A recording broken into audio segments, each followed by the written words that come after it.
Good morning and welcome to the general membership meeting. Day 3 of the meetings and convention. So far, everybody looks semi-lively. Let's try to come out strong today for the one last day and the festivities this evening, and go out with a big bang. So we should have a lot of interesting activities this evening. Amy's not telling me very much about what to expect, but it should be very exciting evening tonight. So looking forward to seeing everybody there and get some rest.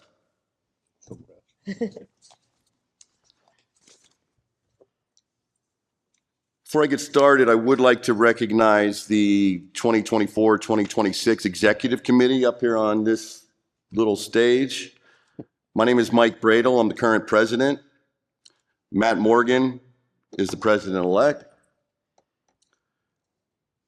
And in no particular order, because we're all scattered, Tom Brewer, vice president. Stephanie Bayard, secretary. Frank Frisch, treasurer. Michael Palladino, member at large. And our immediate past president, Tracy Dudding-Kane. Yeah, Chris, I'm sorry you make noise. Yeah. And not last but not least, we also have Roger Duton and Chris Moody, both board appointees. And our executive director, Deanna Martin. And also, hopefully I'm not going to miss anybody, but this is new as well. If we'd like to, I'm going to recognize the board of directors, which I've asked to come to the meeting for the first time this year. And so as I read you, if you could just stand up and be recognized. Jim Boudreau, James McNamara, Roger Duton, again, is a board appointee on the executive committee. Sean McDonald, Brian Andrews, Juan de los Rios. Kevin O'Shea is not here. Kurt Bostetter. Kurt, I think, had to go home. Kelly Coughlin. Marty Coughlin. Scott Hollifield. Chris, we recognize as well. Julian Riga. Sean Connolly. There's Sean. John Royer.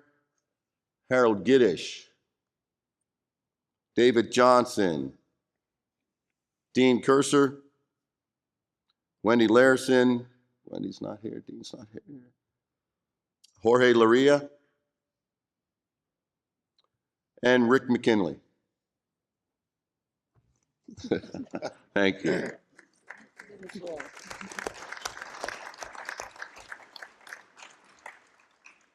All right, jumping right into this. Again, we've got 60 minutes. We're going to try to give everybody the abbreviated format of what's been accomplished this week. And so as we get right into it, we're going to go to Frank for a treasurer's update. Turn on the microphone. A short recap on the year 2024. We closed $419,000 over budget. We added further to our reserves. In the current year, we are on budget. We are sitting right now on $763,000 of cash that will be used mainly for the association meeting here, the big convention meeting. We do have $2 million in reserves and are on budget here. We do not intend to tap into the reserves. At our board of directors meeting, we approved the budget for $2.8 million in revenue and expenses of by $2.8 million in the year 2026. And that was it. Any questions to that? I don't see anybody out there. We can't see anyone. Thank you. All right, if there's no questions, thank you, Frank. The next portion of the agenda is just more or less an update. Our existing publisher of both our printed magazine and our digital online information has been KHL. They informed us roughly 30 days ago that they were doing a restructuring program in-house, and that after the end of this year, they would no longer be representing us for our publication. So we're good through the end of this year, which is two more publications. But what we're going to be doing, as we decided in our board meeting, is putting out a survey to the entire organization so that we can get some comments back from everything from interest levels to print versus digital or both. And I think that's going to be a very important bit of information that we reply back, that we get as a response back from everyone. So I would very much encourage to be looking for that information. Once it comes back to us, we're going to accumulate that data and then come back to the board of directors with some suggestions on what we're going to do to move forward in the start of next year. Anything to add to that? No? Any questions on the magazine? Okay, then we're going to just jump into the headquarters updates. Deanna Martin with the Nancy update. So for the A11 committee, the A11 main committee did meet this week. They approved 2 new members and several subcommittee members. They recently just got approval on the A11.6, which is testing and rating for planks and decks. And their next meeting will be during committee week. It is going to be a working meeting on February 9th. For A92, they are currently going through a harmonized definitions ballot. They received several comments back on that. And their next meeting is going to be in October in Las Vegas. Thank you. Tracy, the OSHA report. Or no, I'm sorry. Christina Reed, I'm jumping. Christina Reed with the membership report.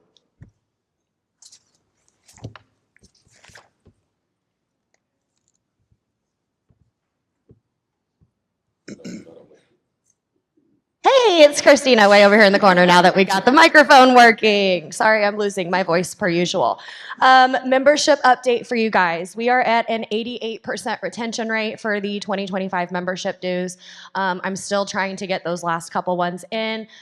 Fingers crossed we can, so I can send out a list of all the non-renewals to anyone who's curious, and if you would like to help me get them back in the door, that would be greatly appreciated. Otherwise, we are at 42 new members for this year with a personal goal of 60, which I am almost positive I will hit. And then another update is our membership dues for 2026 will go out on October 1st and will be due December 31st for 2026. And our committee week sponsorships are officially open. If anyone wants the link to those or is ready to sign up, please reach out to me and we'll get you guys squared away. Are there any questions? You guys are easy to please. Thank you. Okay, Jackie Davis with the education training report.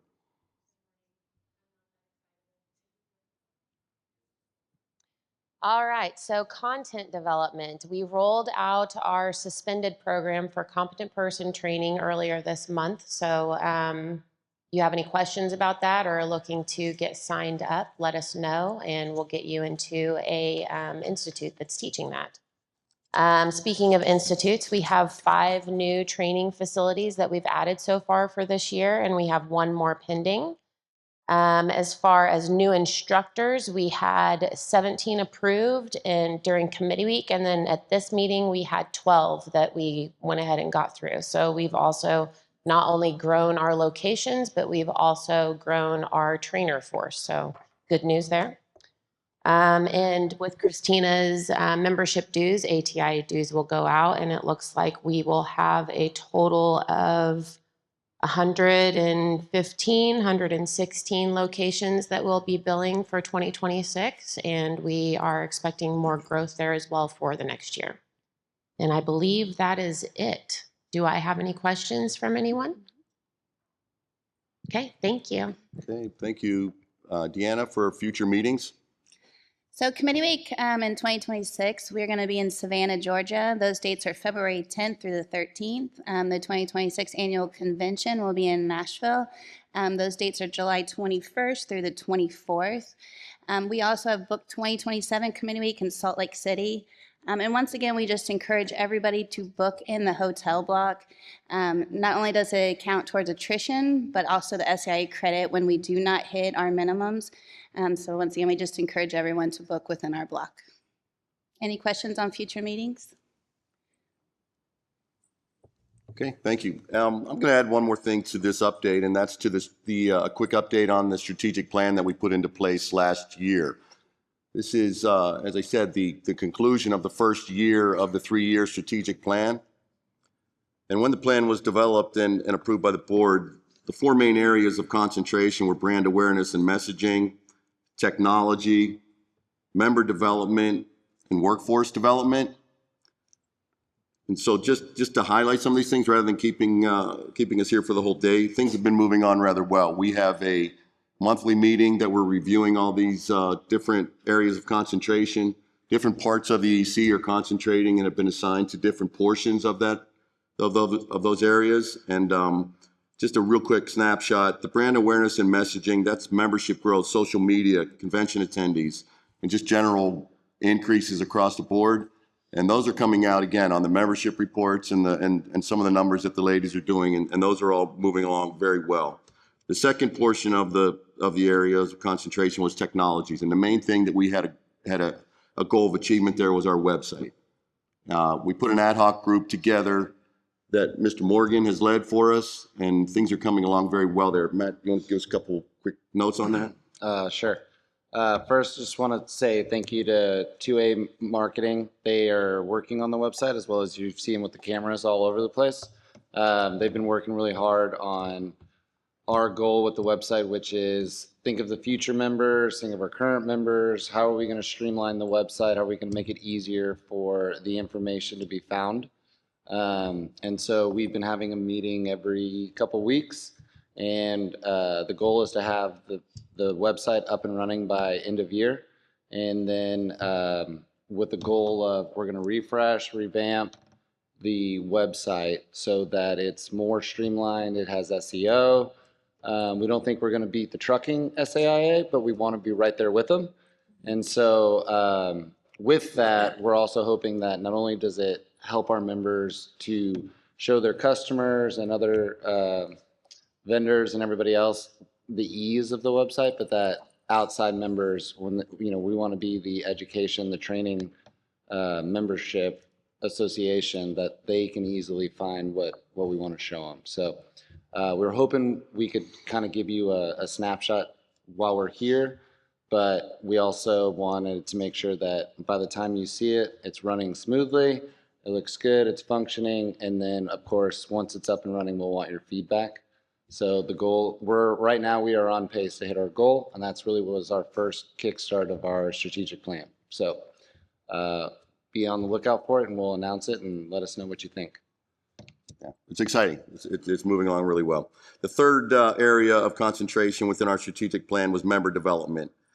And really the main highlight that I have on that is that, we really made an effort to concentrate on regional meetings, the smaller meetings, spread the word on a local basis. And we went from 0 regional meetings to, at the end of this year, we will have 8. So, it's a really major accomplishment that we're very proud of. And the last portion is the workforce development, which is really just program development and training. Tracy Dudding-Kane has been kind of my unofficial, official training czar. And, and it's worked out really well. And Tracy, thank you for everything you're doing there. And so the 2 main items that we have there that we're working on is the apprenticeship training program. David Glabe is working on that very aggressively. It's not a quick process, but every time we dig into it, we're finding out we need to clarify and develop a little bit more to it. But, we're on schedule. We're making some major accomplishments, and things are progressing on that side. And the other thing, again, we referenced it earlier, but a major thing for our organization was release of the Competent Persons Training Suspended program that debuted earlier this week at the convention. And again, I've talked about these gentlemen for earlier in the board meeting, and I'd like to recognize them again. This is a major a big part of the programs, and it's going to be a long-lasting, state-of-the-art suspended program. And the people that I'm about to read off have put in countless hours, Friday afternoons when they'd rather be doing something else, and have accomplished a very beautiful, strong, very educational piece of work. So if you could stand and give these guys and gentlemen, once I have these people stand, please give them a round of applause. Harold Giddish, Jim Boudreau, Brian Andrews, Zach Forster, David Glabe, who's not here, Sean McDonald, and Frank O'Malley, if Frank's here. Again, thank you very much. There's Harold. Hmm? Harold, And Harold walks in. Anyway, I did want to touch base on that. So does anybody have any questions on the strategic plan, quick recap that I gave? Okay, then we're going to jump into our alliance updates. Harold Giddish, if you could give us a report on the SAIAEF, the Educational Foundation.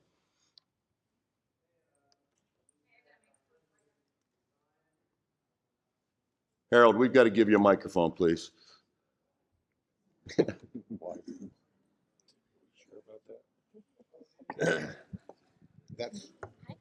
All right, good morning, everybody. EF now has me as the president.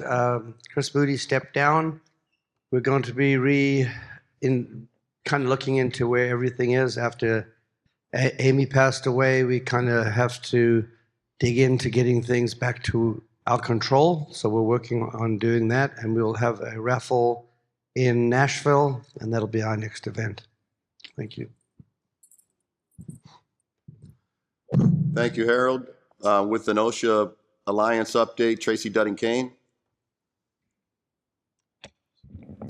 Roger Jatan and I went to the OSHA roundtable in spring and gave the update on that. And Roger and Jackie and Matt will be going to the OSHA Alliance next month. That's the update. Thank you. The International Powered Access Federation, IPAF. Tony Grote. Is Tony in the house? He's meeting with MEWB. Okay, well, then we're going to table that. Is, Do you have anything? No, is Michael in the room? No. Okay. We just continue to work with them. Okay, and last on the Alliance update is one that I've been very excited about is we've got a guest in the room, and it's Mr. Clive Dickin. Clive, if you could stand up. Clive is the Chief Executive Officer of the National Access and Scaffolding Confederation out of the UK. And at the end of this meeting, Clive and I will be signing an alliance, an MOU, Memorandum of Understanding. Again, just so that we can start expanding our discussions and sharing information, and trying to establish some regular timeframes and timetables that we can continue to grow and develop our relationship. So again, Clive, thank you. And if anybody has a chance, Clive's going to be around for the rest of the week. And very knowledgeable and an enjoyable conversation to have with Mr. Clive. So I'd encourage anyone to have some conversation and discuss any topics with him when you have a chance. So thank you, Clive. Okay, jumping into our council and committee updates. The Accredited Training Committee, Sean McDonald.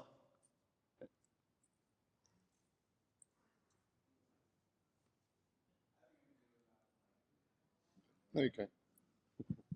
All right, I've got the mic. As Jackie pointed out, everything is going smoothly. We debuted for the nation here at convention. The presentation, we trimmed it up a little bit, got it down to a reasonable time. Going to fine tune it just a hair, but it's golden, and I got nothing but good reports from the 22 or so students that showed up to take it. So our next projects include the small blue book. I think Harold's going to take the lead on that with the suspended council, and we'll provide any support that he needs on that. Hazard awareness, and we're going to work on the review and acceptance process for incoming instructors. So that'll keep us busy for a bit. And that's it. If anybody has any questions, come see me. Yeah, thanks, Sean. Ambassador Committee report. Stephanie, please. Yes, so Tuesday at the end of the afternoon, we had our ambassador reception. We had actually 118 participants. That was very good. Every year, I think it's getting better and better. So it went well with 42 new members. Christina, that's what you said? So, no, but everything went well, yeah. Thank you, Stephanie. And actually, our next council update is actually an alliance update. And Rick, I apologize, but I completely skipped right over you. But Rick McKinley with the Access Association of Canada. So, Rick, I apologize. If you could do an alliance update and a Canadian Council update. Okay, thanks, Mike. I figured that I'd wait until I had the microphone to do them both at the same time anyway, right? Okay. So we'll start with the Access Association of Canada. Some of the primary recent and current activities and initiatives that we're working on, including the fact that this past May we hosted our annual general membership meeting. Some of the key agenda items included a presentation by a gentleman named Francois Mallette, who is the Senior Manager of Construction, Health and Safety at the Ontario Ministry of Labour, Immigration, Training and Skills Development. Also, as a co-keynote, we had a presentation and demonstration by Mawashi and Fracco regarding their exoskeleton technology and its potential to prevent easy for you to say, musculoskeletal disorders in the workplace. And finally, at that event, we held our first annual AAC Awards for Outstanding Project of the Year, as well as Outstanding Contribution by an Individual. Mass Climbing Work Platform, Mobile Elevating Work Platform supported and suspended Codes of Safe Practice. We're continuing to promote and distribute those tools throughout the country via hard hat stickers, job site posters that we're distributing through alliances with bodies such as United Brotherhood of Carpenters, the Infrastructure Health and Safety Association, and Ontario's Ministry of Labour, the Ontario General Contractors Association, the League of Champions, as well as we've got some agreements in place now with some of the trades programs at a couple of the Toronto area community colleges to get some exposure to some of the younger people who are thinking of going into the trades. We've launched a membership drive this year, particularly with an eye on increasing exposure, memberships, and the value proposition in regions across the country. So we're looking at adding at least 30 new members to our association this year, which doesn't sound like much, but it would equate to more than a 50% increase. So that's pretty significant. And in doing that, we're also looking at ways that we can increase the value proposition throughout the regions across the country. Ultimately, the end goal is to be able to increase the association's voice and influence on a national level. And finally, we're working towards exhibiting and providing a keynote presentation or a discussion panel at this February's Canadian Concrete Expo. That's the AAC. Canadian Council, we have two main activities that are currently underway. The first is our Canadianization project, in which we're doing a review of all of the tools and documents that are currently available from all of the other councils and committees at the SAIA. We're looking to see if those documents in their current format are applicable on the Canadian side of the border, if we need to make some minor tweaks and changes to make them universally applicable, or if we need a whole new Canadian version of the document. At last count, there's about 108 documents and tools currently on offer by the SAIA. So since ramping up shortly after last year's convention in Denver, 67 of those, which is about 62%, have fully completed the review, with another 15 of those currently assigned and in progress. So we've got about 76% in total that are completed and under review. And I'm sure Steve and Jim Holcomb are feeling the pain of that. We continue to meet via Teams monthly. It's generally the first Wednesday. So our next call is next week. If you're interested in getting involved, even as an observer initially, let me know, and we'll get you signed up. And lastly, we're working with Christina right now towards hosting a Region 11 event in the Toronto area. This is currently planning to be a tri-branded event in collaboration between the SAIA, the Access Association of Canada, and the United Brotherhood of Carpenters. We're going to be holding it at the Carpenters 60,000 square foot indoor training facility just outside of Toronto. We're hoping to have Becky there to do her amazing fall protection and rescue demonstration, as well as having a keynote speaker to talk about mental health, particularly as it relates to the construction industry. We're expecting to draw attendees both from industry affiliations with the SAIA and the AAC, contractors, builders who are partnered with the carpenters. We've got some government management and inspectors who are interested in coming out, and we're going to be putting it through the colleges as well. So currently looking to be late October, early November. So once we have some details worked out, we'll start promoting that. Thanks. All right, thanks, Rick. Construction Hoist Council, Eric Schmidt. Thank you. The council is currently focusing on the changes needed for the documents on the SAIA site. We will be scheduling some remote meetings to go over those documents. So anyone who would like to cooperate with that effort, please contact me or Shannon Beekman. Also, we will be putting together an information document of some sort to highlight some of the changes that will be coming out in the new ANSI 810.4 standard for construction elevators. That standard is currently in the balloting process, and it may be completed as early as the end of this year from ANSI. So those are our primary projects. Thank you, Eric. Fall Protection Council, Becky Danielson.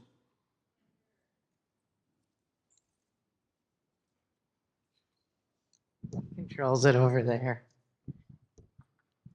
Good morning, everyone. So, as I said in our meeting yesterday, if you really want to know what the Fall Protection Council's been up to, just pay attention to social media. This year, our goal has been to support the regional meetings by providing rescue demonstrations. These have been super fun and well received across the board. We're excited to continue to do this throughout. I think we'll probably continue this, Christina, correct me if I'm wrong, but through the first part of next year. She says correct. Looking ahead, we'll be discussing and what our next focus is for 2026 at Committee Week. So we encourage you to join us in February in beautiful Savannah, Georgia. And as always, if anyone has any questions or comments, feel free to reach out directly to me, my co-chair Micah, or Jackie, and she can hunt me down or track me down. Thank you. Okay, thanks, Becky. We've got a completely new reorganized international council headed by our chair, Adam McDaniel. And he has two co-chairs, Matthew Horwood and Diego Ezequiel. Looking for some very strong activity from them in the future. Adam, do you have anything to add to that, or? Good. Yeah, again, completely new and organized. So, but I'm very excited about what those three are going to bring to the table for that council. So a lot of, stay tuned, a lot of good things to come. Mass Climbing Council, Brad? Or no, I'm sorry, yes, that's right, the Mass Climbing Council, Brad. Quick update. So we have been working, it's actually been a collaborative effort, updating the Mass Climbing Work Platform Safe Use Guidelines. This has been a collaborative effort with Francois with Fracco, and Shannon Beekman with Fracco, Clint Bridges with Easy Scaffold, and Mike Pitt with Mass Climbing.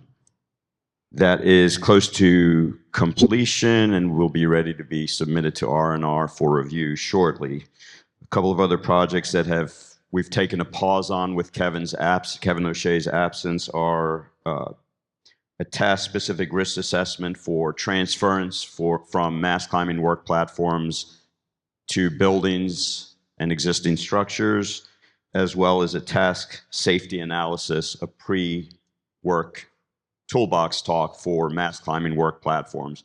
Those are in progress, have been slowed a little bit by Kevin O'Shea's absence. Happy to report that Kevin should be back in action and hopefully in attendance with us at the at Committee Week in Savannah, and look forward to providing some further updates on those other projects. But that's our update for now. Okay. Thank you, Brad. You're welcome. Thank you. The Mobile Elevated Work Platform Council, Tony Garode. Tony, I didn't see him. He's in. Oh, that's right. Okay. Permanent Installation Council, Brian. Hello, everybody. The PI Council has actually been working on 2 articles that were published this year. We are also doing a live demo this afternoon at 3:30. I encourage all of you to come over and watch that. It's actually going to be pull testing some anchors and showing the differences of those anchors. For future-wise, we're going to be working on 1 more article, along with doing the same demo potentially at World of Concrete. Thank you, Brian. Plank and Platform Council, Keith. Okay. Program Planning Committee, Ms. Paula. How's everyone today? Yeah. Our program planning committee is actually happening as we stand here. I hope you've enjoyed the first day, and we look forward to a wonderful day today with more exciting educational programs. If you have any suggestions, comments, please find me. I'll be in this room all day and on the exhibit floor, and I'd love to hear what you have to say. Thank you. Thank you.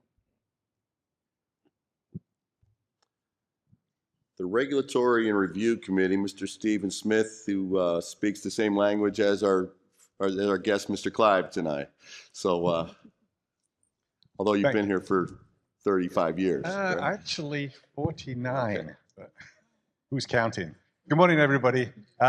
Just a quick overview, if you like, for some of you may not be totally familiar with the process that we work on in terms of getting work product out to the industry. So each of the councils creates these different documents, anything from, as has already been mentioned, the CPT program for a suspended scaffold, which is a major undertaking, to things like just little tip sheets on lanyard usage or where to, basically where to put stuff and, make sure that the area is all clear and tidy. So little tip sheets through to big major programs. But once the councils have created those documents, they send them through to the Review and Regulatory Committee for examination. And we have a team of people, both professional engineers and then also subject matter experts that will look at these documents and review them, make sure that they're accurate, make sure all the codes that are applicable are followed correctly. And then also so that we try to make sure that the formatting is consistent throughout all the councils. And that's something that Jackie and the SAIA staff will do, so that we try to create an accurate document that are out there, professionally looking, and useful as well for everybody out in the industry. That's basically what we're doing. And just a quick update on what we've had so far. Recently, we've had fall protection, so harness inspections, lanyard inspections, the SRL inspections. These are little documents. These are like tip sheets. Shoring Council, field survey, and there's about another 25 documents, I think, from Shoring Council that we have currently for our review. And then on the supported council, an update on the Code of Safe Practices. And talking of updates as well, it's another thing that we're asking the councils to do is that obviously these are live documents. They need to be kept current.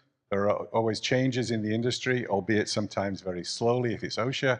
But certainly when you're looking at some of the ANSI programs, you may get, you can get major changes, as we had recently on the MUPE side of things, where there was a complete rewrite of the A92 program into 3 different sections. And by the way, that's what Tony Grote and his team are all reviewing at the moment. is a safe practices document that was done about 15 years ago.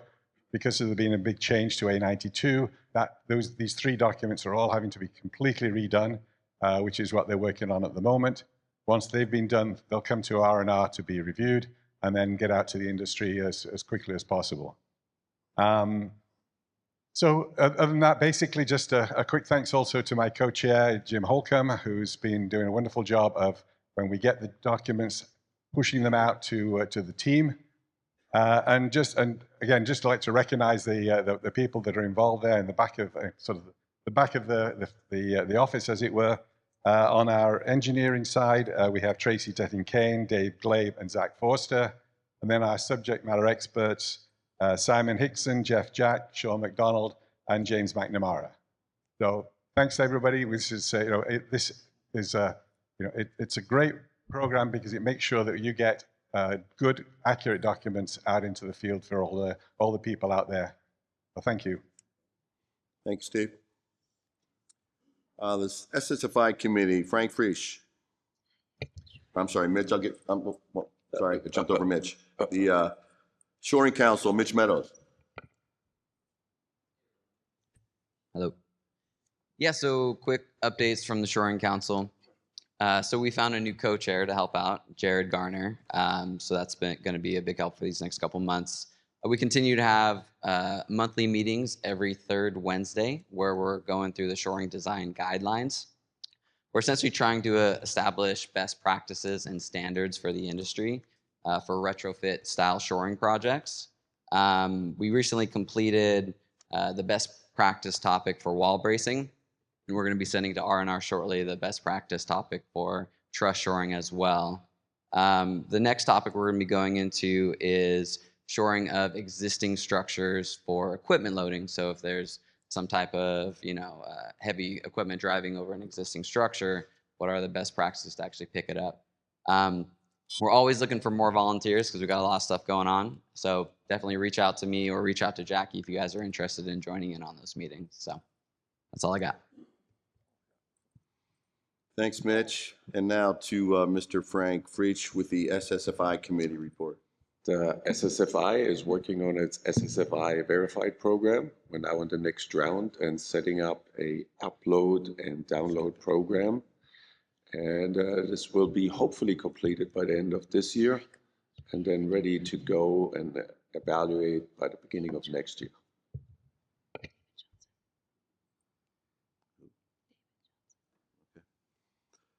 Next on the list is supported, thanks, Frank. Next on the list is the supported scaffold council. Wendy Larson is not here. David, are you here? You have anything you could? There he is. Thank you. Yeah, first off, we'd like to say that Wendy went to court. I think it was actually for jury duty, but it's glad to have her. We're sad to not have her here, and we'd like to thank James McNamara for being the tribute to R&R from Region 11. A little Hunger Games reference there. Scott, the support council has been working on a bunch of stuff. We meet monthly as usual. We have the Code of Safe Practices, which has gone to R&R. It's got come back. We have one more review before we can publish. We're working on best practices for cantilevered scaffolds, scaffold bases and loading, event scaffolds. There's a residential scaffold presentation we've been working on that we will hopefully be able to take to the homeowners association, not homeowners, but the home builders association type folks to show some of the problems that we're seeing from the industry. And then we have a new set of projects that we're working on, transference of load, which is transfers of load to the building and transfer of load to the ties. And we'll start up on those right before committee week and hopefully have some product out. Any questions for the supported council?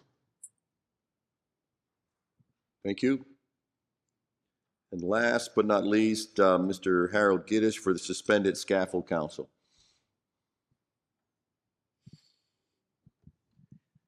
Good morning again. Suspended Scaffold Council is extremely excited about the new manual that we've been working on. So we're going to be working on now the handbook, which goes along with that because the handbook has not been updated. So that'll be our new challenge for the year. Thank you.